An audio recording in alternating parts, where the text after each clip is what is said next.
Hi everyone, this is Tony Paladin, Head of Global Partnerships at Paladin Brookes Global Sports and Entertainment.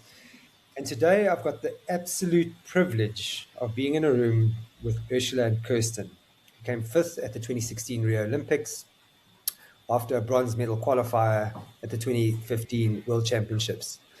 This is going to be an interesting one because we all know each other personally, as we were all lightweight rowers for South Africa. And I've been itching to get onto a call with some of my fellow teammates and just talk through some of the challenges of firstly rowing, lightweight rowing, and then extending beyond that of female participation in sports, female lightweight participation in sports, making weight categories, the various challenges, the physical challenges, the interpersonal challenges. So, welcome, Kirsten, Ursula. I'm super chuffed to have you here, and I really look forward to this discussion. Thank you, Tony. Yeah, thanks for having us. My absolute pleasure. So feel free to speak your mind. This is not a forum to be overly scripted. So, if it hits a sore point, I want you to speak about it. And I really want to unpack some of the real dynamics. So like the raw side is always good. So I think the first thing I'd like to chat about, I mean, obviously both being world championship medalists, some of us world champions, some of us Olympians. I mean, this is like some pretty big stuff. I mean, we've all competed in sport at the highest level. We all come from different backgrounds. Just so everyone knows, and Kirsten, I'm going to apologize in advance for this and just not to give age away. But Kirsten and I have known each other for just in excess of 3 decades. And we didn't know each other since we were 2. So I met Kirsten when Kirsten just started high school. Because I was friends with her brothers. So Kirsten and I obviously went through a very similar journey in our rowing careers, which was a bit more, I'd say, a natural, traditional pathway of rowing. Ursula's got a slightly different background, but yet we all kind of ended up in the same spot. So, Kirsten, run me through your background in rowing. When you started, what brought you to rowing, what you loved about it, what you hated about it, if you still love it, if you don't love it. So I got into rowing. I mean, I loved water sports. So I was a swimmer, and I did many other sports too. But I was big. Well, I really enjoyed my swimming, and my brothers rowed, and my mom would go on camps as a camp mom and to cook and care for them, and I'd tag along as the younger sister, and that's kind of how I was introduced to rowing. And then I think I raced when I was 12, and happened to be good at it, and I really enjoyed being on the water instead of in the water. And I think it's quite interesting because you go through moments in your career where you think, oh my goodness, why did I do this? But you always go back to the roots of why you started. And it was 3 brothers. And I mean, it was cool to watch them excel and do really well at the school. Well, they rowed for school and then didn't row after school. But I started rowing and, progressed through the school system in South Africa. I went to an all-girls school and raced in the school setup before kind of trying to decide, obviously going to junior worlds, and then trying to decide, am I going to stay in South Africa and go to university here, or am I going to go to the US? And I mean, back then it was still very new, people going to the US. I mean, now it's very common that you would go to the US, and it was definitely on my mind. I'm probably more of a lightweight than in the open weight category. So I definitely took that into consideration, and it was also my goal. Like, I mean, the setup didn't quite lend itself to going overseas and then coming back and competing. So I knew I wanted to go to the Olympics eventually. I didn't know when, but it was that was kind of a defining moment, was to stay in South Africa and go through the South African system and go to university in South Africa and train here. And yeah, so mine was very much a traditional South African path, although now quite different, because now we've got, females coming along to the South African system that have gone to the US universities and then are coming back and wanting to go to the Olympics that way. So maybe it's a bit of now it was traditional and now it's changing.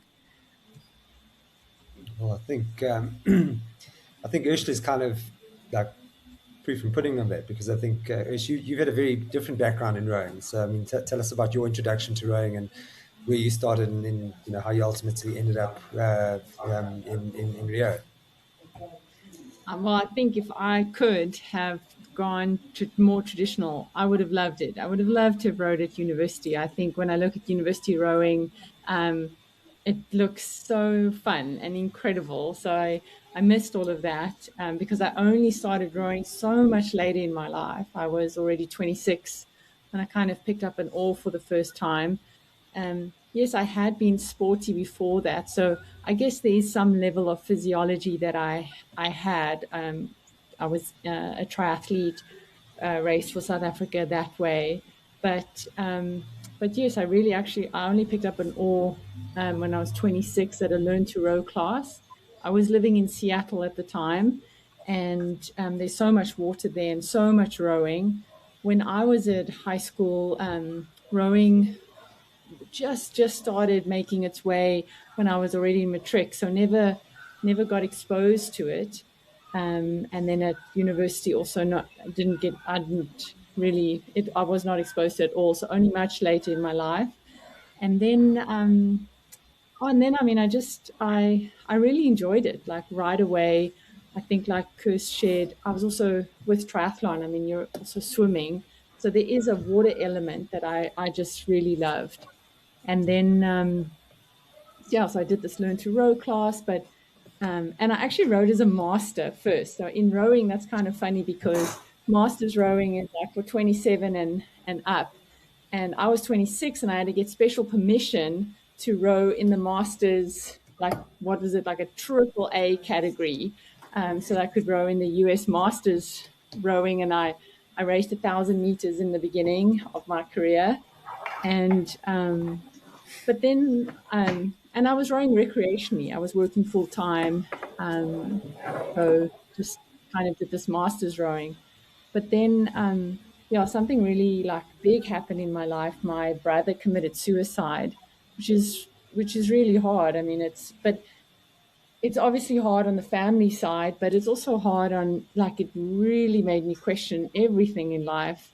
And I, like Kirsten shared, when I was racing for triathlon, I always wanted to go to the Olympics. I mean, even as a little girl, I saw Zola Budd running on TV, and I loved the woman in sport factor that she brought along. Like, she just inspired people. And I thought, wow, if sport can do that, create these dreams and these hopes in me and in women, I want to be a part of that. So when my brother died, then I just really went back to what is it that I want out of my life? Because you better get on and do it, because it can end.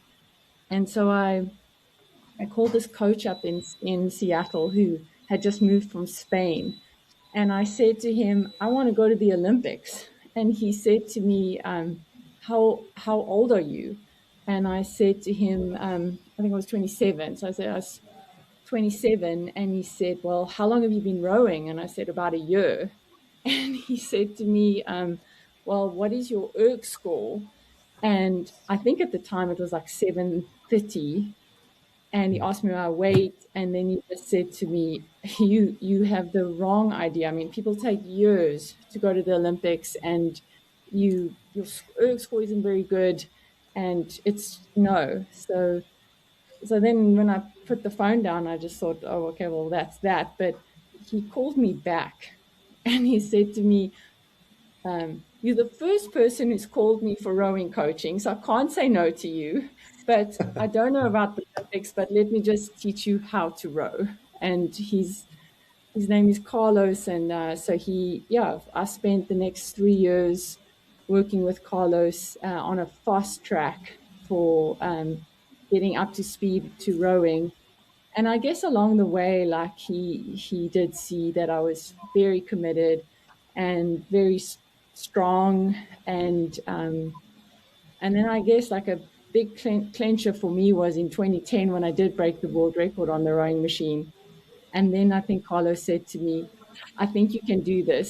You still don't really know how to row, but you're really strong. So then, I mean, I was rowing in the US for a while. And then in 2012, I really wanted to go to the London Olympics, and I was trying to qualify the lightweight double for the US. But we didn't make it. We didn't qualify at the trials. And then, and then I was already 32 at the time. So I thought to myself, if I'm going to do this for another 4 years and go for Rio, I need to be true to one thing that had been bothering me all the time while rowing in the US. And that is that I really wanted to be in green and gold. The Olympics is something else. It's not like rowing a normal race. Like, you represent your country, and it's incredibly special. It's such an honor, and I just wanted to be fully present. And I knew that every time I raced for the US, like, it wasn't my home, it wasn't where I'd come from, and I wanted to be in green and gold. So yeah, in 2013, I made the move back to South Africa, and then joined the South African squad. Jeez. So wow, it's actually quite a story. I mean, so you basically you fast tracked the process. So well done on getting it right. I mean, I think that's what that shows. And I mean, I don't think anyone in this room can doubt the amount of commitment that this particular sport at that particular level actually takes. So I think, if you've got the dedication and you're willing to do it, and that's actually, it's absolutely incredible that you could, outline a dream, and even you had a couple of naysayers going, no, you're nuts, you'll never do that, and you went and just did it anyway. I think that's it's really, really powerful. So, I mean, obviously now, coming from two backgrounds, and this is now Kirsten been going on her journey, being, relatively consistent, performing. You suddenly enter the scene, all of a sudden, you've got a couple of years to prepare, 3 years out in the Olympics to get to. You guys don't know each other that well, and now you just got to jump into a double and gel and go fast. Now, obviously, in rowing, being a team sport, there is just innately going to be some form of friction. So I think and let's talk a little bit about the friction part, because it takes two of you to tango. Obviously, you want a double to go fast, so you're going to have obviously technical compatibility. You've come from two technically different backgrounds. You both obviously got the physiological engines that have been trained, so that marries up quite nicely. But there's technique. There might be then difference of opinion. There's going to be friction. So one of you is going to have had a bad day. There are going to be plenty of fights, I'm sure. Not everyone's a bed of roses all the time, especially when you're dieting. Because that's a whole other animal in itself. Because now training, like, your life depends on it, and then trying to make weight and maintain weight, so you're not a particularly nice person to be around. Being in that environment, really, there's high friction. And then over and above that, now you've got performance criteria you've got to hit. You've got external things like sponsorships, living expenses, support, or interpersonal issues. I mean, I think, Kirst, for you, I mean, what's with that process, where you were in your own career, like what was your mindset like, and how did you manage the friction? Like, what was the journey like for you, like being introduced to Ursh, with, like, in the grand scheme of things in rowing, like, the 4 years is not a long time to prepare with somebody, especially coming from Ursh's background, who's had minimal track record, jumping in a boat and suddenly going, okay, cool, we're going to do this and we're going to go become Olympians. Yeah, so in 2013, when Ursh came out, I was not actually training with the squad yet. I had aspirations to make it into the squad again, but I was finishing off my university degree.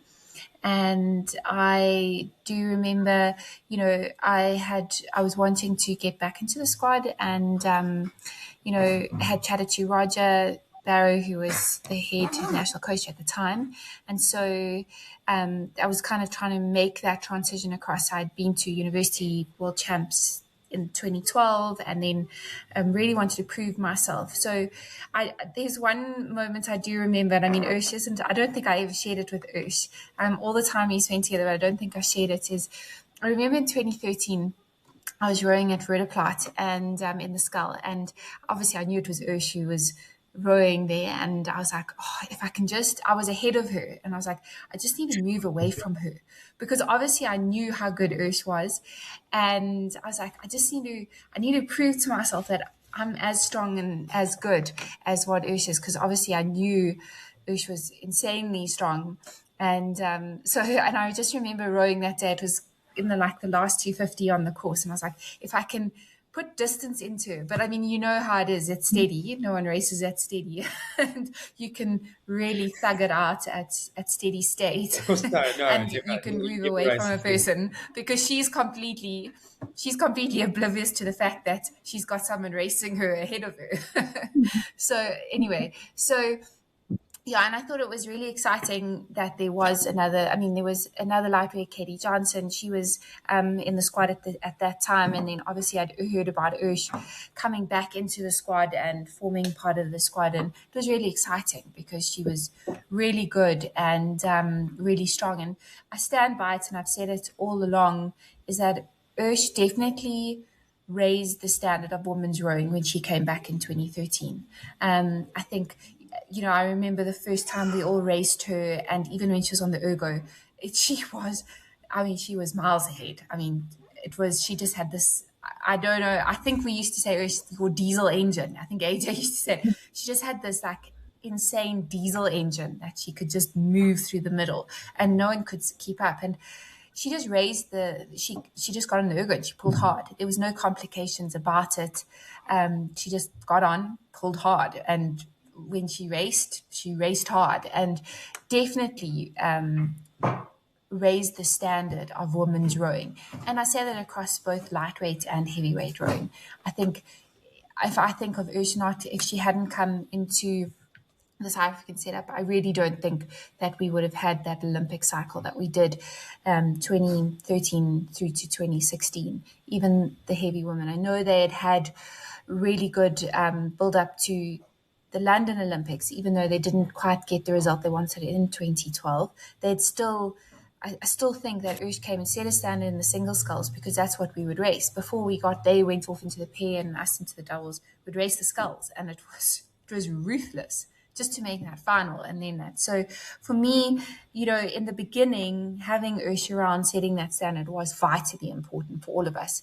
I know I'd been at the Olympics in 2008 as a very young 19-year-old, and I couldn't believe how fast these girls were. They were just so fast, and they just could put distance in through the middle. And then Urs came along and kind of taught us how to do that, taught us how to, yes, Roger absolutely guided us, and the training program was really good, but she taught us what real hard pulling on the ergo and on the water was, which was instrumental. And there's no doubt, we're all competitive, so she raises the standard, and then you want to be as strong as Urs, and you want to get up to that standard. And I remember also we went through pretty brutal. Urs spent the 2013 season in the single scull, and then in 2014.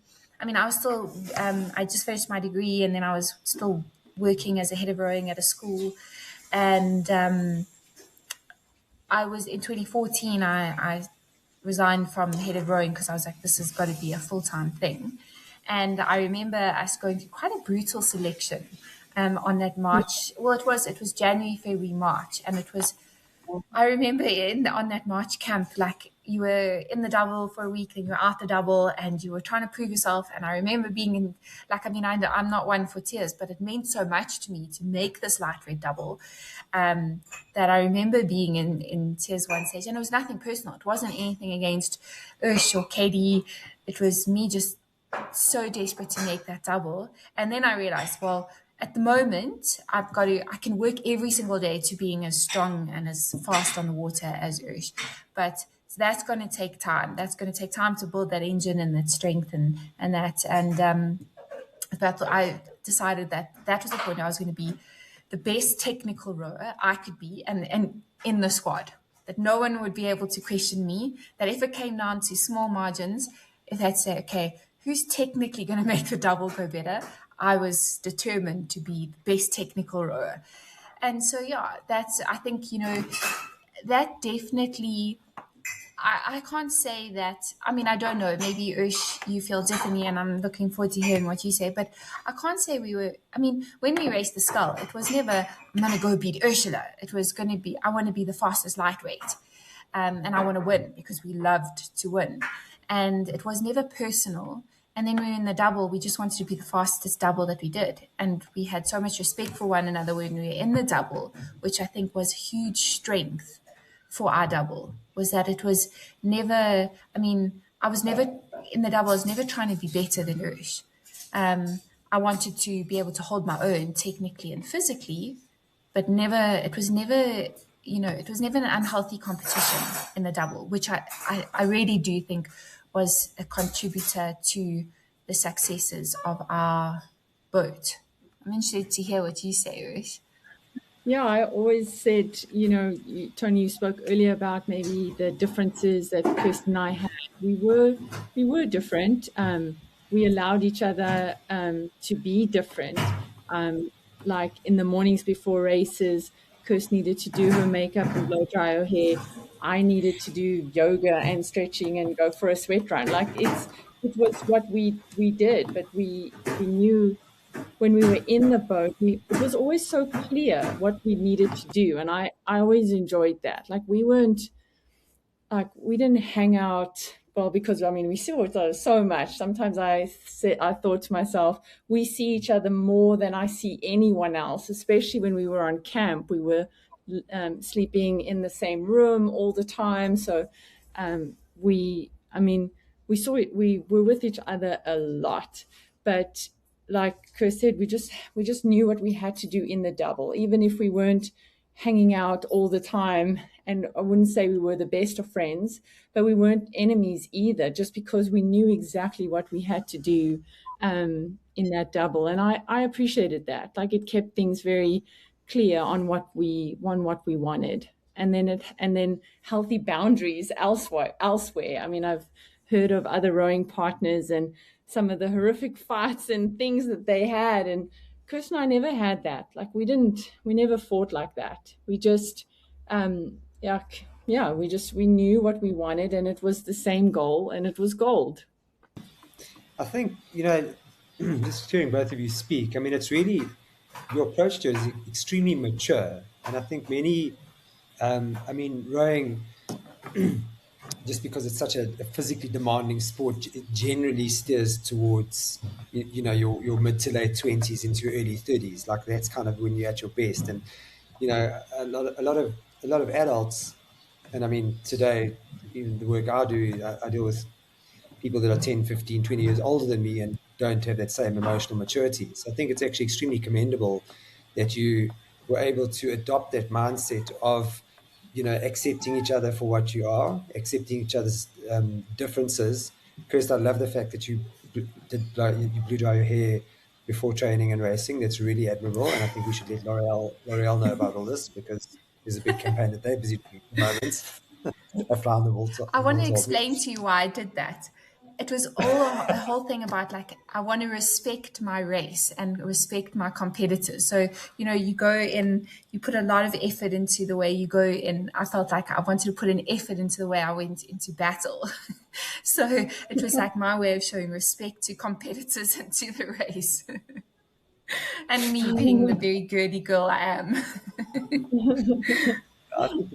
Yeah, it's brilliant. But I mean, I think what's important though is that you respected each other's boundaries as well. I mean, it's a vitally important thing in life, and especially if you look at being in the business world with women in business. I mean, I so often see a lot of women trying to like overperform or outperform the male counterparts. And it's just, it comes across as so performative, actually, as a guy. But when you engage with a woman who's got her eye on the prize, she knows what she wants, she's confident within herself, she's willing to step up, do the work where she needs to, but also is willing, she'll put a firm boundary in place to say, okay, cool, I'll do me, you do you, this is where it is, this is how we're going to work together. I actually find that it's really easy to work with people like that. And this is in the grown-up world where money's involved. When it comes, into sport, I think it's absolutely paramount to have that self-respect, respect for others, and then maintaining good boundaries. Because I think what you said actually almost took away my next question altogether. It was literally going to be like, what is the long game? How do you train for that amount of time consistently when it comes to decision making? And I think you've pretty much answered that question. I mean, you effectively, I think you've grown open-minded, even if there's a difference of opinion. It sounds like you were probably both mature enough, so when something arose that you didn't agree on, it was dealt with in the appropriate format. It could be, but also, it could be anything, But also, Tony, I just want to really interrupt something that Kirsten and I both said. But I've also seen this now that I've been away from the sport for a bit. But we really loved to row. At the very baseline of everything, like even like we said on our birthdays. I mean, what a better way to start your day than to row? And we just, I don't know, like just walking down, carrying the oars, putting them on the jetty, that whole getting on the water. And that's what made the long game also, I think, a big factor for us. We just genuinely loved to row. And then everything else fell on top of that. But that is like the baseline. And I see now with being more in work, or if you love what you do, what a difference it makes. Yeah, I think, it's huge. I think it's, you have to have that stitched in there. I mean, look, you get different types of athletes, obviously. In my career, I like to win. Unfortunately, in order to win, training it was necessary. So, I'm not going to go out on a limb and say, look, I love to row. I'm not going to say I love rowing on an ergo with a bucket next to me because I was possibly going to vomit at the end of the session. Like I can't tell you that I love that part of it that much. But I think, loving your sport and as Kirsten mentioned earlier, loving to win, I think it does actually make the downstream process a lot easier. So I think you've got to have that sort of inherent, passion that's there. And I think it's a vital point for anyone listening to this, whether it's rowing or swimming or, I think when you're choosing your sport is like, I think make educated choice on, firstly, what you're just naturally, I guess, physiologically good at, what you've got, mentally, what type of, duration of distance, what you like. And then thirdly, do you truly love this? Can you do this day in, day out? And I think if you can match that up, you actually end up giving yourself a shot to, if you can get the best of both worlds at the end of the day, if you can thoroughly enjoy what you're doing and be good at it, you're naturally going to progress through it. Which kind of brings me to a bit of an elephant in the room. And this is, I'm going to invoke some mixed feelings here. So the IOC has dropped women's lightweight rowing from the Olympic program. Now, me being, and I might be coming from a slightly biased perspective, but me being a lightweight rower, which for those of you out there who don't fully understand what that means, it means that your crew has to weigh in at a set category, and your weigh-in is 2 hours before you race. So it's not like the UFC or MMA where you got 24 hours to rehydrate, where you can completely deplete your system and then bulk back up. You got a 2-hour window. So the margins are tiny. You can't come down 5 kilograms and 24 hours to bulk back up. You literally, for a female, can probably safely come down maybe 500 mils. For a male, maybe 800 mils to a liter. It's like what you should be sweating in the window. You got two hours to replenish. So typically what you find is that all of your body types are relatively similar. You men and women in the lightweight category at least, you're going to be similar heights, similar lever lengths, similar VO2 maxes, similar lactate thresholds, depending on coaching, similar techniques, which actually makes it a highly competitive event. So if anyone has the time to go and watch either men's or women's lightweight rowing, you'll typically see that in a 6-boat final, you'll often have all 6 boats coming in within a meter. Sometimes, it's down, you'll have 3 boats coming in within half a centimeter. So now I'm kind of curious, and I don't know who to ask first, Kirsten or Ursh. Maybe I'll ask. I think Ursh has got a bit to say on this. I think I'm going to ask Kirsten first. What are your feelings on the Olympic program dropping women's lightweight rowing, and what do you think is the logical reasoning underlying that? So yeah, I suppose there's the emotional and the unemotional decision. So obviously we've debated a lot, especially when we're watching World Cups and World Champs, and it's emotionally, from an emotional point of view and a personal point of view, it's very sad that they've dropped it. I'm a huge advocate for lightweight rowing. I am on the shorter side, so I was definitely tended to more of a lightweight. Smaller in stature and smaller in height, even though sitting at 57 wasn't a natural weight for me, it was doable. And so I feel that it's very sad to see it go. I think the racing was excellent. Just last night, funny enough, we were watching the lightweight men's 4 final from the 2007 World Champs, and my goodness, what a close final. It was, I think, the top 6 boats within 2 seconds. It was hard to know who was going to win. I think the Brits got it in the end, but it was so close. And so that element of racing where it was so very, very close. So that one side for me is very much, I really think it's a void in the program. It's very unfortunate there isn't. And from what I understand, I don't know too much about it, but it was the whole idea of the IC feeling that it was combat sports that were weighing in. It wasn't really, and then, rowing or swimming or athletics that needed to weigh in. So, I would need to know more about that. But for me, the hard thing now is seeing, you do get some of these lightweights that go and perform exceptionally. At Henley last year, you had 2 former lightweights. I know they hadn't weighed in, fair enough, but the 2 Greek girls who went and won, they beat the Dutch heavyweight women's double at Henley, which is notoriously in favor of probably a bigger, stronger athlete. Not always the case, but traditionally, so that they've gone and proved that they can be competitive. That same, the Bagel of the Greek double, she's proved at European champs, at World Cups that she can, and at World Champs that she can be competitive in the single scull, as a open weight, heavyweight rower. So, and she's small in stature. She's small, she's short, she's on the smaller side in terms of her body composition, but unbelievably strong. And then you see, obviously, there were some of the lightweight men, the Greek men's Scala who won. He was a former lightweight, and obviously he's worked really hard at getting stronger and faster and being able to gain weight and win an Olympic title and now a World Champs title last year.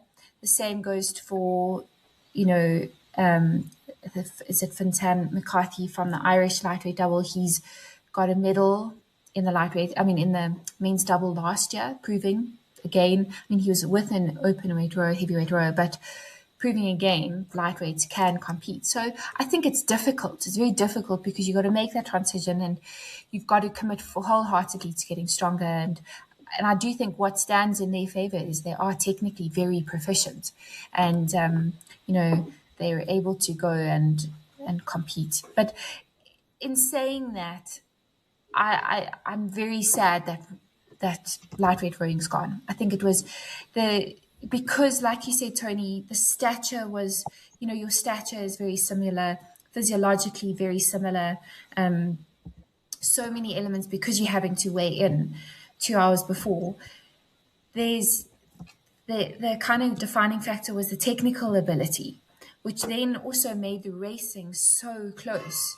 Which, and so it's sad not to have that. I mean, it was so hard to see that no one had entered lightweight double, and there was not as strong field in the lightweight women's single, and eventually we're going to see those events probably not well attended and possibly dropped from the World Championship program, which is very, very unfortunate. So I feel very sad about it. I do understand the unemotional side, and I really respect those lightweight rowers that have said, well, who cares? We're going to go and show that we're just as good on the open weight front, and we're going to go and compete for medals and win medals and take on heavyweight crews. I think that's awesome. I think that's such a fantastic attitude.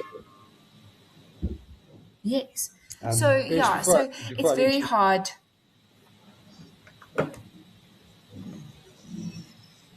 Sorry, there was some internet lag. No, I'm cool then. I was going to say, Ursh, before you jump in, I think one thing, just the key takeaways, I also hit a point in my career very early on when I matriculated. So after Junior World Champs, it's open category.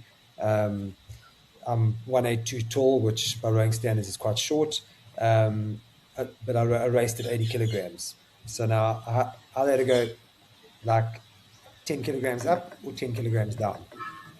So for me, it was like I probably could have raced in the heavy division. And locally in South Africa, I did, and obviously did very well locally. But internationally, I just realistically thought, is this for me or not? And I opted the harder route, and I chose to drop 10 kilograms and then race at 70, which was a rough 14 years. Obviously bouncing around between sort of 70 and 78. But I think based on what you said, there is that bit, and I think the tenacity for a woman's lightweight at this point is like, what are my options? Do I change sports? Do I cross over? Do I have this large physiological base that I can transcend into becoming a 1500 meter running athlete, or going to triathlon, or potentially into cycling because of the crossover? Or do I double down? Do I bulk up to 65 kilos and go and beef it out with the heavyweights in the open category? I think it's sad, but at the end of the day, it also forces hard decisions, which again sculpt the future. Anyway, Ush, you've been biting your tongue a while to have your say on this, because I know it's something you want to chat about. So I'd love to know what your feelings and thoughts are about it, both emotionally and unemotionally. Well, I was a little bit fortunate. I could have almost gone open weight, and I did race open weight in a couple of events, but I also knew I would just be more competitive as a lightweight, and then also just push the weight down. But I also really like the discipline of lightweight rowing and the whole routine.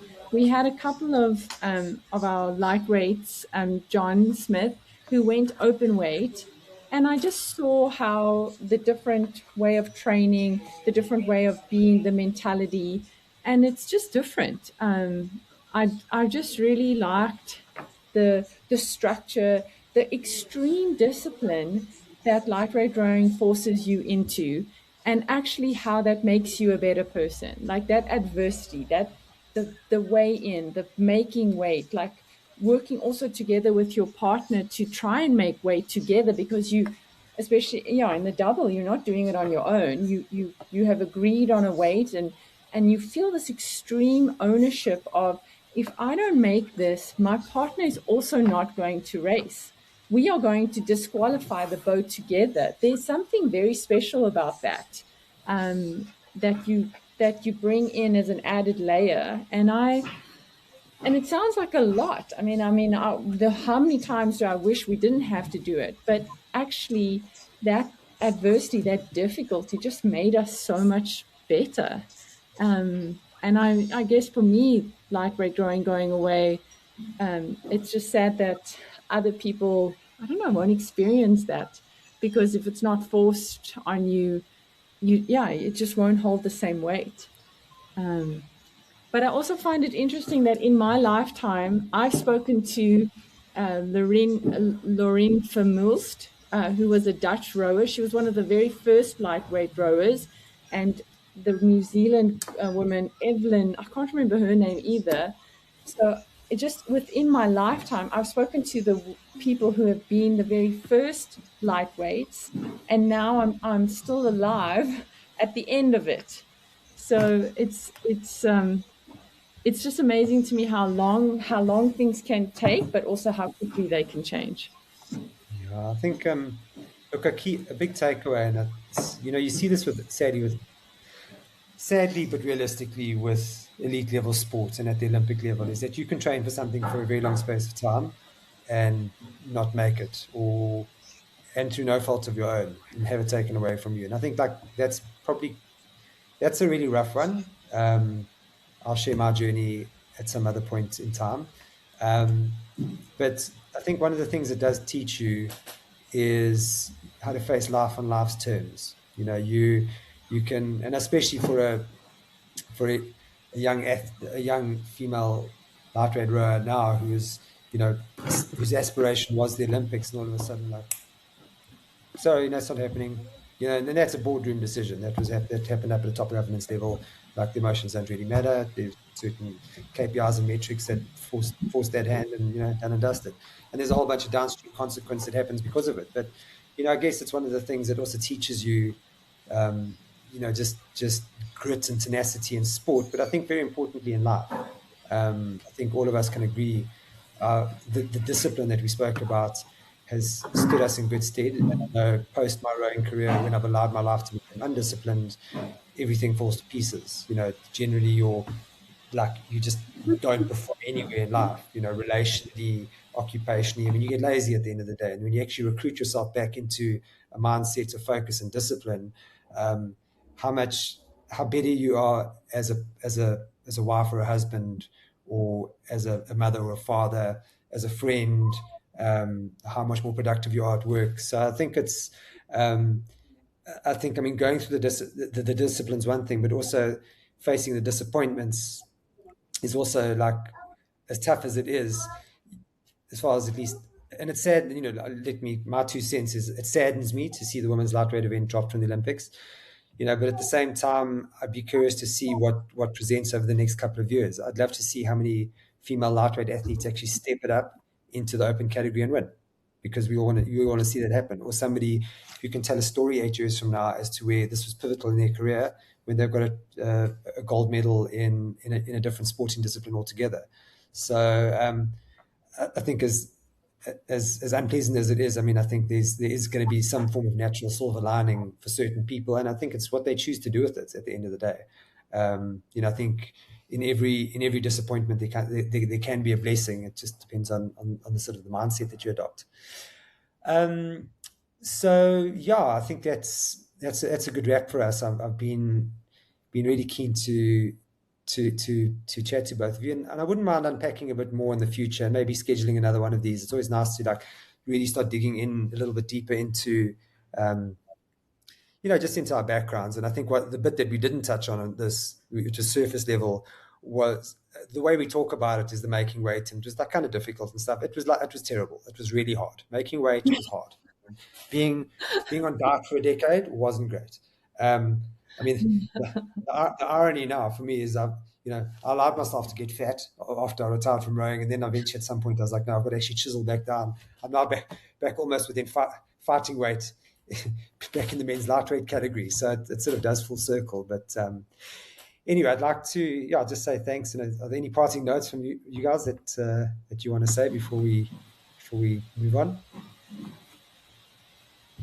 I think for me, just speaking about the power of influence, or the power that we have on each other, the things that you do, how it changes the course of history for someone else. Maybe Kirsten speaking about me coming to South Africa, but for me, it was the lightweight men's 4 winning that gold in London. When I saw that, I just thought, I want to go to that. I want to go to that country. And the best part was I was from that country. So, they just how other people and their results, when they're striving to be their best, which is what we all want for each other, but then what it does for other people. So I guess, I don't know, my parting words is a bit of inspiration, maybe as a mom, but just keep striving always to be your best for our children or whatever, because you just don't know how it ripples out and changes the course of history for someone else. No, Yeah, it's huge. absolutely, Ursula. You've definitely said it well. So I think, yeah, I'd like to thank you both. I think we should do another one of these because there are a few topics I think we haven't touched on. But I think in the interest of time, I will say thank you to everyone listening, and yeah, I look forward to any comments or any provocative questions. I'd really love to hear what other people think. And anyway, thanks for listening, and then we will catch you all next time. So thanks very much, Kirsten and Kirst. I really, really do appreciate your time, and yeah, we'll chat again soon. Cool. Thanks, Tony. Cool. Thank you. Okay, that's a wrap. So that's our stay.